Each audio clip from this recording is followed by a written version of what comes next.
After all, what's the secret anyway?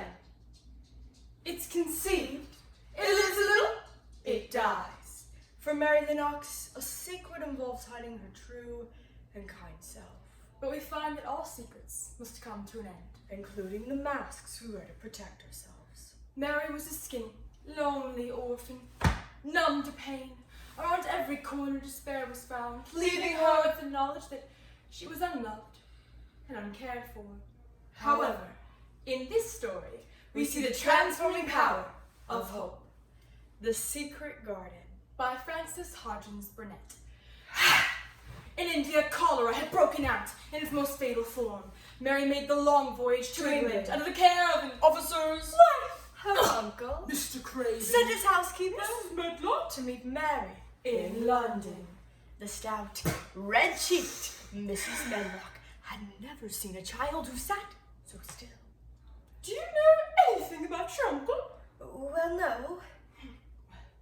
I suppose you might as well be told something to prepare you. The house is on the edge of a moor, and there's near 100 rooms in it.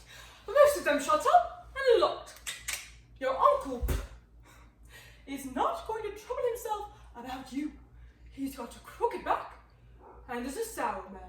Oh, He was married too, but Lily's, well, she died. oh, did she die? Yes, she did. It made him queerer than ever. Martha, oh, sweet child. the young housemaid, went to Mary's room. Oh, Mary. Wrap up warm and run out and play. Out! Why did you? On a day like this? Why, yes. Who will go with me? You will go by yourself. Oh, and one of the gardens is shut up and locked. No one's been in there for 10 whole years. Why? Why, Mr. Craven Locked the door with a key and dug a hole and buried the key. Mary turned down the walk and through the shrubbery gate till she found herself in the great garden. A bird with a bright red breast was sitting on the topmost wall. Suddenly, the bird burst into a winter song. Robin, why did my uncle bury the key? I'm lonely. Would you make friends with me? But just at that moment, the robin gave a little shake of its wings and flew into the secret garden.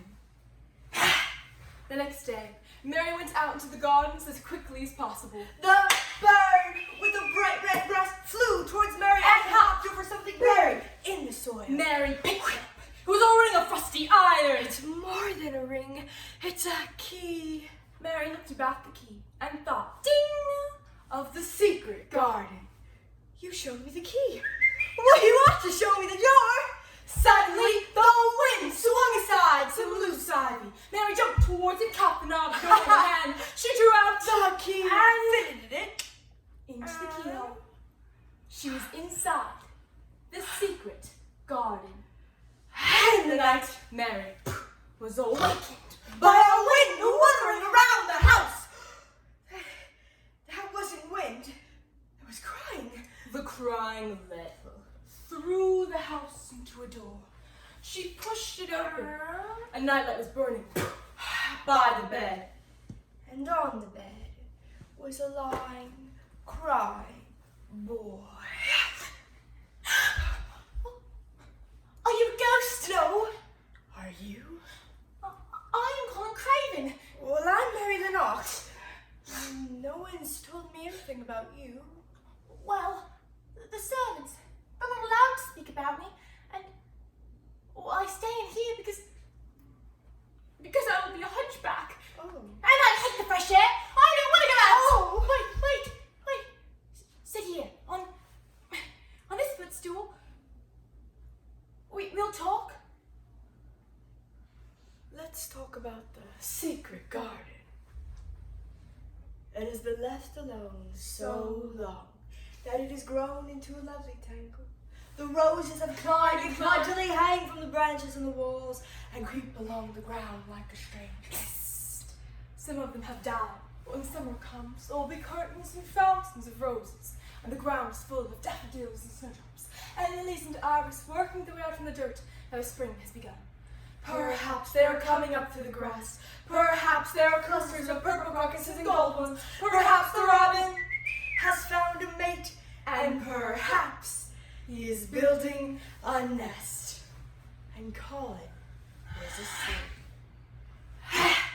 The next night, Mary listened to Colin's sobbing screams and felt sick.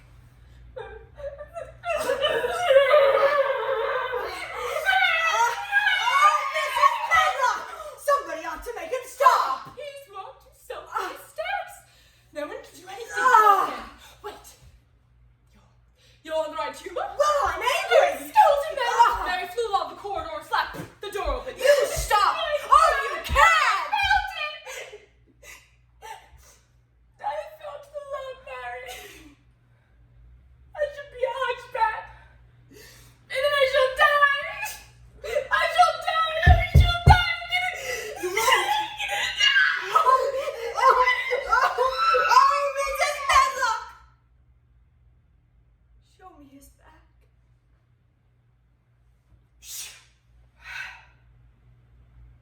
There's nothing there.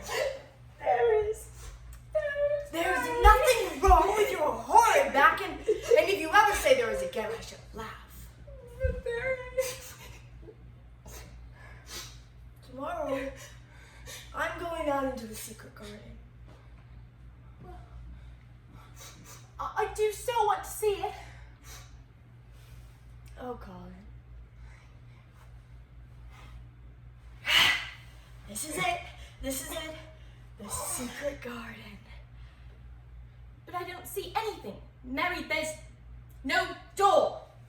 That's what I thought. Suddenly, the wind swung aside some loose ivy. Mary jumped towards it and caught the knob of the door in her hand. Ha! She pushed it open. They were inside.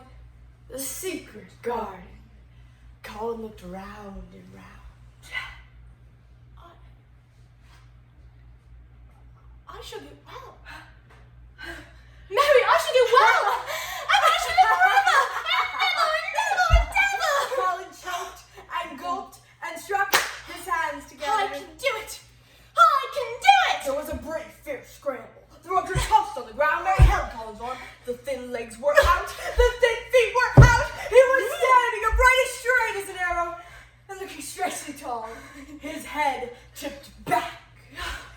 For 10 years, I haven't stopped crying, Mary, but now I feel as if I want to shout something thankful and joyful. It's the magic. The magic in this garden is, well, it's made me well. And now I know I should grow to be a man. Thank you, Mary. While the secret garden was coming to life, there was a man who for 10 years had kept his mind filled with dark and broken thoughts. Mr. Craven did not know when he fell asleep or began to dream, but he thought he heard a voice calling, Craven, Craven, Lilies, where are you? in the garden, Come back. in the garden. And the dream ended when he woke. A man was holding a letter.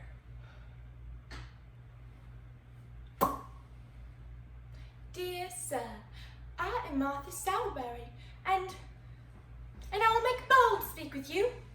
If you'll hear it, sir, I think your lady would have you come home, if she were here. Your obedient servant, Martha Sowerberry. In a few days, Mr. Craven arrived at the moor. He turned down the walk and through the shrubbery gates until he found himself at the end of the path. Suddenly, the wind swung aside some loose ivy. Mr. Craven jumped towards it, caught the knob of the door in his hand. He pushed it open. He was inside the secret garden. Father? Father, it's me, Colin! Craven put his hands on the boy's shoulders and looked round and round. I thought it would be dead. Harry thought so too at first, but it came along. I'm Mary. Then They sat underneath a tree and listened while Colin told his story. Perched above them on a branch, the robin knew the real story. The tale of how a skinny, lonely orphan, numb to pain, was now loved and cared for. The secret